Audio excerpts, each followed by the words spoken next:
14 April জাতীয় অগ্নি নির্বাপক দিবসকে কেন্দ্র করে আজ শুক্রবার 12 এপ্রিল থেকে শুরু হয় ধলাই জেলা অগ্নি নির্বাপক দপ্তরের উদ্যোগে 3 দিনব্যাপী ভলিবল টুর্নামেন্ট। এই ভলিবল টুর্নামেন্টে জেলার 8টি অগ্নি নির্বাপক স্টেশন থেকে মোট 10টি দল অংশগ্রহণ করে। আমবাসা, কমলপুর, সালেমা, মনু, ছৈলেংটা, মনু, ছামনু, গন্ডাতুইসা এবং রৈশাবাড়ি অগ্নি নির্বাপক স্টেশন থেকে দল অংশগ্রহণ করে। আজ থেকে শুরু হয় নকআউট এই ভলিবল টুর্নামেন্ট। 14 এপ্রিল অনুষ্ঠিত হবে চূড়ান্ত তথা ফাইনাল খেলা। দুটি গ্রুপের প্রত্যেকটি দলকে বিভক্ত করা হয়। মঙ্গলদ্বীপ প্রজ্বলনের মধ্য দিয়ে অনুষ্ঠানের শুভ সূচনা করেন ধলাই জেলা অগ্নি নির্বাপক দপ্তরের আধিকারিক সুরেন্দ্র ত্রিপুরা।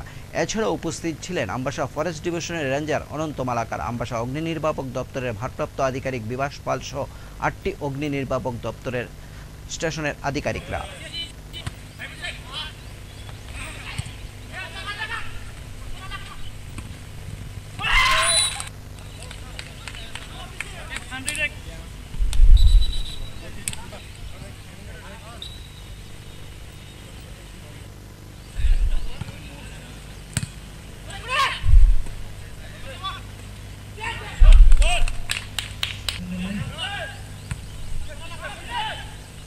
আমাদের দর্শক আসলে যারা ফায়ারম্যানরা রয়েছেন আপনারা অনেকেই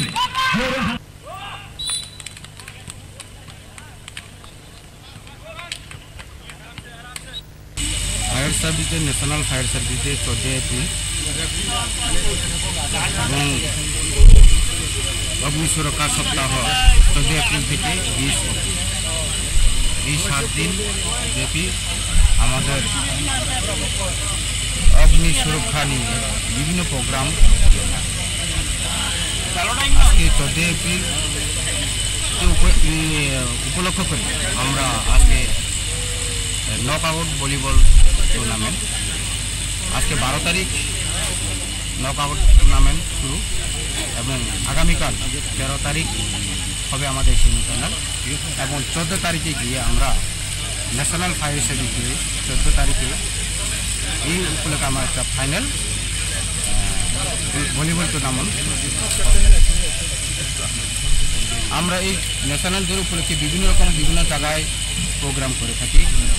আমরা মক ড্রিল করি, বিভিন্ন স্কুলে বাইক র্যালি করি, অগ্নি সচেতনমূলক অ্যাওয়ারনেস ক্যাম্প করি, ইন্ডাস্ট্রিগুলি ভিজিট করি, ফায়ার জোনগুলি আমরা